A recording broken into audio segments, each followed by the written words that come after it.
Demand ಮತ್ತು ಸಪ್ಲೈನ use ಮಾಡಿಕೊಂಡು reversal ಏರಿಯಸ್ನ find out ಮಾಡ್ಬೋದು. ಸೊ ನಾನು ಇವಾಗ ಫ್ರೀವೆಸ್ ಡಿಮ್ಯಾಂಡ್ನ ಯೂಸ್ ಮಾಡಿಕೊಂಡು ರಿವರ್ಸಲ್ ಏರಿಯಾನ ಫೈಂಡ್ ಔಟ್ ಮಾಡಿದ್ದೀನಿ. ಇವಾಗ ನಾನು ಮಾರ್ಕ್ ಮಾಡಿರೋ ಲೆವೆಲ್ ಹತ್ರ ಬಂದಿದೆ.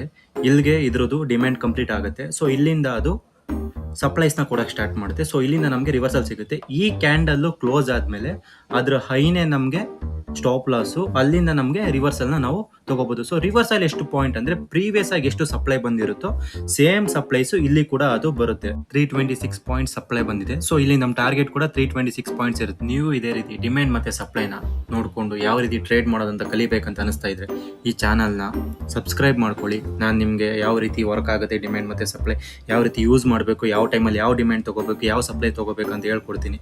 ಸೊ ನೀವು ನೋಡ್ಬೋದು ನಮ್ಮ ಟಾರ್ಗೆಟ್ ಈಸಿಯಾಗಿ ಇಟ್ಟಾಯಿತು. ಸೊ ನೀವು ಇದೇ ರೀತಿ ಕಲಿಬೇಕಂದ್ರೆ ಈ ಚಾನಲ್ನ ಸಬ್ಸ್ಕ್ರೈಬ್ ಮಾಡ್ಕೊಳ್ಳಿ. ಡಿಮ್ಯಾಂಡ್ ಸಪ್ಲೈ ಹೇಗೆ ವರ್ಕ್ ಆಗುತ್ತೆ ಅಂತ ಹೇಳ್ಕೊಡ್ತೀನಿ. ಜನವರಿ 1 ನಾನು ಟ್ರೇಡಿಂಗ್ ಲೈವಲ್ಲಿ ಮಾಡಬೇಕು ಅಂದ್ಕೊಂಡು, ಸೊ ಲೈವಲ್ಲಿ ಬಂದು ಹೇಳ್ಕೊಡ್ತೀನಿ. ದಯವಿಟ್ಟು ನಿಮ್ಮ ಸಪೋರ್ಟ್ ತೋರಿಸಿ. Thank you.